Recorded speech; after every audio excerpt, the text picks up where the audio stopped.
മാധു, CPM-ന്റെ സംസ്ഥാന സെക്രട്ടറി പറഞ്ഞിട്ടുണ്ട് ഇതിൽ പാർട്ടി പ്രവർത്തകർ ഇടപെടേണ്ടതില്ല, ഇവിടുത്തെ പോലീസിന് സംരക്ഷണം കൊടുക്കാൻ കഴിയും, ഇത് പാർട്ടി നടത്തുന്ന പരിപാടിയല്ല, ഇത് സർക്കാർ നടത്തുന്ന പരിപാടിയാണ് എന്ന് അദ്ദേഹം വ്യക്തമായി പറഞ്ഞിട്ടുണ്ട്. പക്ഷെ അത് ഇവർക്ക് ആർക്കും ബാധകമല്ല. ബഹുമാന്യനായ ശ്രീ VPP മുസ്തഫയ്ക്ക് പോലും അത് ബാധകമല്ല. നിങ്ങൾ അദ്ദേഹത്തിൻ്റെ ന്യായങ്ങൾ കേൾക്കൂ. കാരണം എന്താണ്? നേരത്തെ പോലെ സംസ്ഥാന സെക്രട്ടറി അല്ല ഇവിടുത്തെ അവസാനത്തെ വാക്ക്.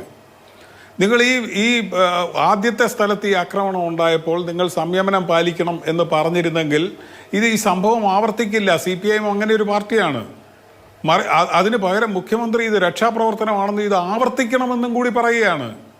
അപ്പോൾ അദ്ദേഹം പറയുന്നതിനെക്കുറിച്ച് പറയുന്നത് അദ്ദേഹം കണ്ടതാണ് പറഞ്ഞതെന്നാണ് പറയുന്നത്.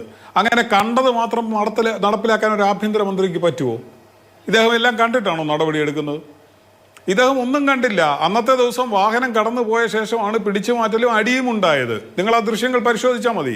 പക്ഷെ അദ്ദേഹം പറഞ്ഞത് ഞാൻ കണ്ടു, ഞാൻ നേരിട്ട് കണ്ടതല്ലേ എന്നാണ് അദ്ദേഹം പറഞ്ഞത്. നേരത്തെ പോലെ ഞാൻ കണ്ടില്ല എന്നല്ല പറഞ്ഞത്. ഇപ്രാവശ്യത്തെ ഞാൻ കണ്ടില്ല എന്ന് പറഞ്ഞു. ഗവൺമെൻറ്റിൻ്റെ കാര്യം കണ്ടില്ല എന്ന് പറഞ്ഞു. പക്ഷെ അദ്ദേഹം എന്തിനാ കാണുന്നേ? നമ്മളെല്ലാം കണ്ടത് നേരിട്ട് കണ്ടിട്ടാണോ നമ്മൾ ഈ സംസാരിക്കുന്നത്? ഈ ദൃശ്യങ്ങളും അദ്ദേഹത്തിന് വേറെ എന്തെല്ലാം സംവിധാനങ്ങളുണ്ട്.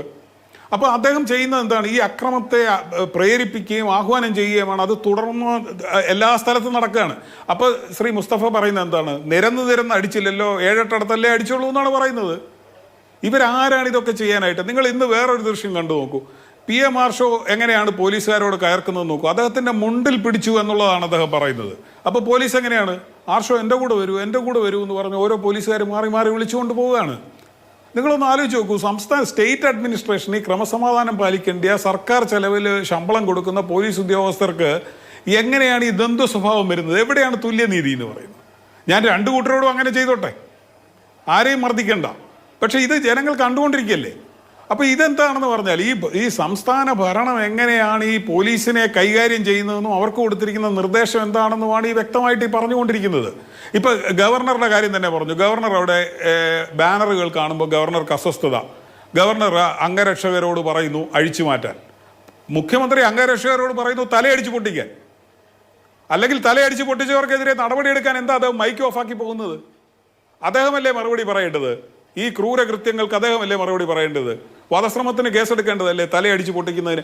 നേരത്തെ ഇവിടെ ചൂണ്ടിക്കാണിച്ചതുപോലെ കൂട്ടം കൂടി വരികയല്ലല്ലോ. 1-2 പേർ അല്ലേ അവിടെ നിൽക്കുന്നത്? പോലീസിന്റെ കസ്റ്റഡിയിലല്ലേ നിൽക്കുന്നത്? അവരെ പിന്നാലെ വാഹനത്തിലെത്തി ഇങ്ങനെ പോലീസ് ഡിപ്പാർട്ട്മെന്റ് നൽകാത്ത വേറെ ആയുധങ്ങൾ കയ്യിൽ കരുതിക്കൊണ്ട് മഫ്തിയിൽ വന്ന് തലയടിച്ച് പൊട്ടിക്കാൻ ഇവർക്ക് ആരാണ് അധികാരം നൽകിയത്? ഏത് വകുപ്പ് പ്രകാരമാണ്? പോലീസ് മാനുവലിൽ അങ്ങനെ ഒരു വകുപ്പുണ്ടോ? അപ്പോൾ ഇതെല്ലാം ചെയ്ത ശേഷം ഇതിനെല്ലാം ന്യായീകരിച്ചാൽ മാത്രമാണ് ഇടതുപക്ഷത്തിന് അനുകൂലമായ സമീപനം എടുക്കുക എന്ന് ശ്രീ മുസ്തഫ എന്നോട് പറയുകയാണ്. ഞാൻ ആവർത്തിച്ച് പറയുന്നു, അതിൻ്റെ പേര് ഇടതുപക്ഷ സമീപനം എന്നല്ല. നിങ്ങൾ ദൈവനിന്ദ നടത്തുന്നു എന്നുള്ള ആരോപണമാണ് എൻ്റെ അടുത്ത് പറഞ്ഞുകൊണ്ടിരിക്കുന്നത്. നിങ്ങളിവിടെ ഒരു ദൈവത്തെ സൃഷ്ടിച്ചുകൊണ്ടിരിക്കുകയാണ്. അതുകൊണ്ടാണ് CMRL വിഷയമായാലും നീന്തൽ കുളത്തിൻ്റെ കാര്യമായാലും സംസ്ഥാനത്ത് ശമ്പളം കൊടുക്കാനില്ലാത്തപ്പോഴും പെൻഷൻ കൊടുക്കാനില്ലാത്തപ്പോഴും കാണിക്കുന്ന ഈ ദൂർത്തായാലും സംസാരിക്കാൻ പാടില്ല എന്ന് പറയുന്നത്. വിമർശനവുമില്ല, സ്വയം വിമർശനവുമില്ല. നിങ്ങളിങ്ങനെ സ്തുതിപാഠക മാത്രമാണ് ചെയ്തുകൊണ്ടിരിക്കുന്നതെന്ന് ആവർത്തിച്ച് നമ്മൾ പറയുന്നത് ഇതുകൊണ്ടാണ്. ചെവിയുള്ളവർ കേൾക്കട്ടെ എന്ന് മാത്രമേ എനിക്ക് പറയാനുള്ളൂ.